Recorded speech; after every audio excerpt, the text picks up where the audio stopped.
Today marks 9 years since Superstorm Sandy made landfall and devastated the coastal areas of New York and New Jersey, and it caused a lot of damage. We are talking about billions of dollars worth of damage. Today, we take a look back at its impact and how families are still recovering. Joining us now is Hurricane Sandy survivor and co-founder of the New Jersey Organizing Project, Joe Mangino. Joe, thank you so much for being with us today. Take us back to that day, where you were, what occurred for your family. Oh, good morning, guys. Thanks for having me. Yeah, it was something obviously we won't forget. I am continually haunted by the images of the water line on my neighbor's garage that was way high, opening the door to my home for the first time and being punched in the face by the smell of the bay. It's something you don't forget. I have my wife and 2 daughters and 2 cats were forced from our home. And at the time, I foolishly made the statement that I will be home in about 6 to 8 weeks. It took 3 years for us to get home. You know, Joe, I think a lot of people think that because it happened more than 5 years ago that, oh, you know, things are fine, everything's back to normal. And that's not the case, right? I mean, New Jersey is still recovering from this. Oh, absolutely. There are still Sandy families that are not home. There are families like mine that are home, but we are facing grant clawback. So the grants that we were given to rebuild our homes, the state is now trying to take them back. So I'm home, but I'm actually being held hostage.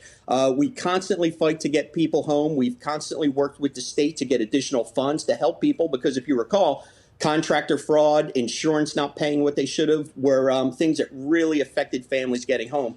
And even though we are home, are we prepared for the next storm? As you saw, what happened with Tropical Storm Ida recently in New Jersey, we are not really prepared for the next storm or the effects of sea level rise and climate change that are impacting New Jersey and other coastal areas. So, Joe, what steps do you think we need to take to make sure that we are prepared for the next storm? Because if another Sandy happened, you know, just driving from Manahawkin down to La Valette, you still have plots of land that used to be someone's home that are completely barren. So what are the steps that we need to take here, in your opinion, to make sure that we don't end up with the same outcome? Well, actually, we have a great chance right now with that infrastructure bill. There should be money in there for mitigation. We're constantly working on reforming the National Flood Insurance Program, and one of the things we really advocate for is mitigation before a storm hits. Let us get prepared. Let people raise their homes. Let's not just put sand on the beach, but let's also address back bay flooding and things like that that are having an impact. We kind of do things. We're scattered all over with our approaches. We need one cohesive approach to dealing with the impacts that we're seeing. And right now, we just don't have it. And we're not committed to putting enough money in there to address these problems. Throwing more money into raising people's flood insurance premiums is not going to solve the problem. Now, Joe, I know that you are a part of the New Jersey Organizing Project, which helps Sandy families recover. Can you tell us a little bit about that? And if anyone who is watching wants to participate in the program, what they can do?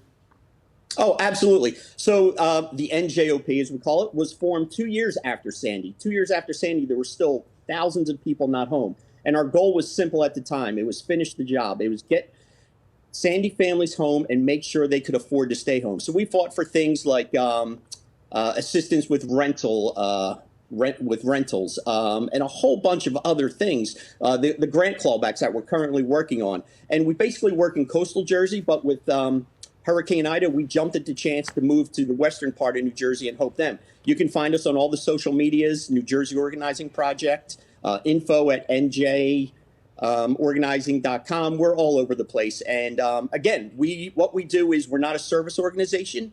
We're a community power building organization. So we bring people together. We get them a seat at the table because us as Sandy victims or disaster victims are the experts, and we know what we need to survive and to thrive and to make our communities better.